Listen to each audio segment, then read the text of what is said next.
Did you know there's a part of a woman's body that is connected directly to the Arsh of Allah, the throne, the cosmic throne of God, and is directly derived and named after God's most majestic and divine attributes and names? So this is where it goes silent and almost no one has an answer, because unfortunately a lot of people don't know this. And as beautifully said by Sheikh Mohammed Mendes, if there was a hadith about an organ on a man's body being connected to the throne, I guarantee you don't have to memorize it. So Sumaya, what is this organ, you may ask? Well, so just like many other sacred knowledges from the Islamic tradition that have been forgotten, suppressed, or just hidden away for many generations, is the ruhaniyat of the raham, and that is the spirituality of the womb. The womb of a woman is actually named in Arabic the raham, which is the term used in the Quran as well as in many hadith of narrations of the Prophet Muhammad, peace be upon him. And this, by the way, is a topic that can be spoken about for hours on end, but I'm just giving a slight intro into that because the more I've gone deeper into this knowledge, and I've learned about it almost only 2 years ago, your life will never be the same. Never be the same. And if you want to learn way more about this, you can check out the website of my teacher, Baraka's Womb, and there's also a beautiful book she's written. She does courses and many other things. It is life-altering information. And you may be like, what do you mean life-altering information? How can a part of your body be like, whoa, revolutionary? And this, unfortunately, is what most people don't know. And this is one of my favorite parts as being someone who is specializing in psychology with a focus on Islamic spiritually integrated healing, or Islamic psychology, which is that every single thing in creation is a mirror and a means of us getting to know our Creator on a deeper level. And a ginormous part of that is through ourself. Hence the narration, those who know themselves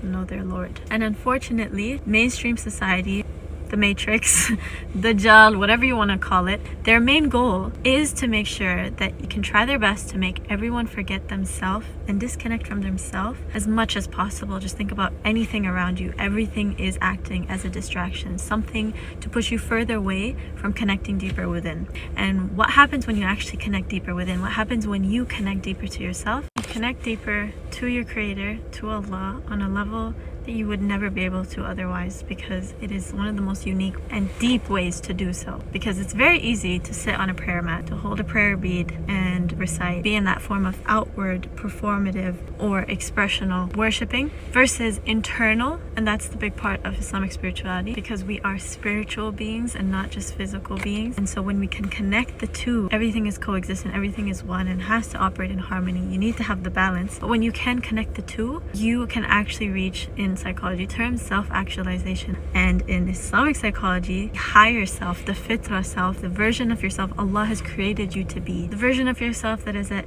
inner deep peace, contentment, alignment, etc, etc, etc. So coming back to the womb, there's a beautiful narration of the Prophet Muhammad, peace be upon him, where in a hadith Qudsi, Allah, God himself, is saying, I am Ar-Rahman, the most merciful, and from my name I derived the womb, the Raham. And then it continues to say, whoever upholds the ties of the womb, I will uphold him, and whoever severs the ties, I will sever him. And for those who don't understand what uphold the ties means, it means upholding the rights of. And you'll see in many interpretations or translations, it goes straight into just saying family ties, but a lot of scholars have shown that it actually means womb, because it comes from the word raham, which literally means womb, not family. So this last part where it says whoever severs it, Allah is literally saying, I will sever him. And for those who don't know, again, sever literally means divide by cutting or slicing, especially suddenly or forcibly, or put an end to a connection or relationship and break off. Now if you just take that in for a moment, that's actually very, very heavy. And connecting back to Islamic psychology and psychology itself, that is a big part of where generational trauma comes in, right? Because we think anything that's happening to us is just happening to us, and that's why we struggle a lot of the times to get through things in life, because we think the pain we're experiencing is just for us and it's a punishment, or it's not universal, but in fact and indeed it is. One of the biggest proofs that tells us that the pain you feel is not just your own, and we actually collectively feel it, and it affects everyone. When any harm is done to anyone, any pain is felt by anyone, it has a ripple effect throughout the universe. And this is explained beautifully in one of the authentic narrations by the Prophet Muhammad, peace be upon him, where he explains how we as humanity are like one body, and so when one person experiences pain in a limb, for example, metaphorically, the entire body feels that pain, meaning we all feel that pain. And I'm sure you've experienced this in many parts of your life, with family, with friends, with watching the news. So now if we understand this reality and we have the proof of it, we then can understand within the sacred knowledge of the womb, we understand that all women are connected to one another on a much deeper level through the womb, through the rahim. And again, linking back to psychology, that's why that term of generational trauma is actually because genetically, through our genes, we are still connected through and to our lineage. Ancestors from the past that we may not even know of. Likewise, what they have been through and the pain that they've experienced. And if we just go one layer deeper, we have the incredible ayah that says, "Certainly from amongst yourself there has come a messenger. He is deeply troubled by your suffering and is concerned over you." And this verse in the Quran is in reference to Prophet Muhammad, peace be upon him. And we know how he was the mercy to all creation, but he also felt everyone's pain so deeply, including those who exist till today and those from the past. And this links again back to generational trauma in Western terms, right? Like, we can feel each other's pain. And to know that his beloved daughter, who maybe some people don't even know of, was Sayyidah Fatima, and in narrations as well, we know that she was the most greatest embodiment known on earth of him. No one else was put in that rank, the greatest embodiment of the greatest of all creation. And he himself had also said that whoever angers Fatima has angered me. And what does that say? That says a lot. That says a lot. Not just because she was his daughter, but to know that the honor and rank of women in all of creation has a status not just because they are women, but because they hold this seat and vessel of divine mercy called the Raham, the womb. And because it carries so much in connection with Allah, so much in connection to the spiritual realm, and through the realities we can't even see, it is so vital for us to honor and respect that, and to get to know that on a deeper level, because we all come from that. It is the vessel through which we were even brought to creation, through a womb. And one of the most tragic parts of being a human being is because a lot of the time we're hurting inside, we end up hurting other people. Evil exists in this world, but a lot of the time it comes from just a place of pain. And that's why the famous quote of hurt people hurt people. But that does not mean we keep quiet. That doesn't mean we allow disrespect and dishonor to occur. We have to speak up, and we have to learn, and we have to become self-aware of our realities within us that is causing pain and destruction outside of us. And what most people don't understand is that the reason so much of society and so much of the problems in this world that is occurring actually coming back to the fact that there is so much dishonor and so much disrespect and harm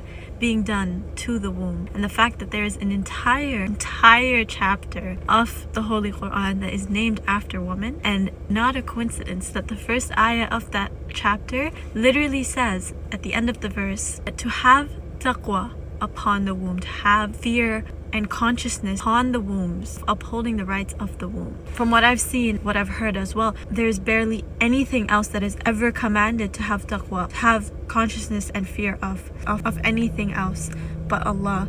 And in the Quran it's literally saying to have that upon the womb. And then it ends, the beautiful ayah ends with, "Allah is ever watchful over you." And I know for a fact that everyone that is watching this with no doubt has seen, witnessed, heard, looked at, remembered, or even themselves have inflicted any form of dishonor, disrespect, pain, harm, etc. upon a woman, upon a womb, even if it's as something as small as raising your voice, screaming at your own mother.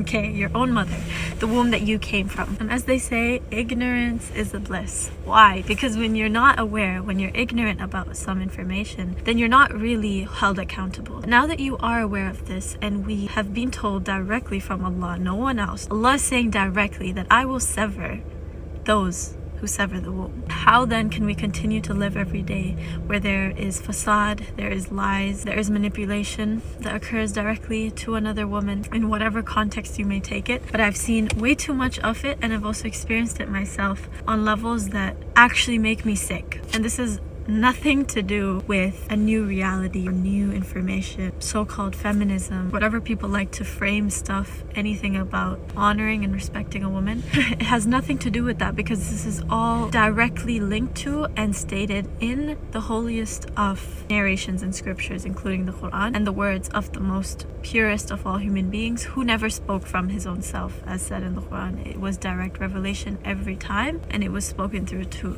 and through him. So this is in fact the forgotten commandment and divine order from above for all of us, including women. So this whole like healing, getting to know your womb, getting to know yourself, your heart, purifying the diseases spiritually, all these things exist. Why? So that we can reach that higher embodiment of the prophetic reality. But again, you cannot do any of that unless and until you get to know your story, get to know the pain that still resides within you, that you thought you just let go of just because you've forgotten, or you thought it was in the past, it doesn't exist anymore. No, it is existent in every moment within your body, and your body holds the memory. And this is all proven in psychology and in studies and in science. The body, your cells hold memory of emotions and things you've been through until you release it and get to know it. So get to know your story, get to know the pain you've been through, heal through it, work through it. We truly are our own greatest enemy. That is also why the greatest battle that you fight is with your own self. But you're not really fighting yourself, you're not really refining if you're not even stepping into the battlefield. So take that step. And if you don't feel the strength to, ask for that strength and make that intention to heal. Otherwise, you may just exist in darkness without ever noticing or realizing it. And that is bringing more darkness to everyone and everything around you. Do you not want to be a light? Do you not want to be the reason everything and everyone around you is brought to greater light? You can't do that until you know the darkness within and you face that.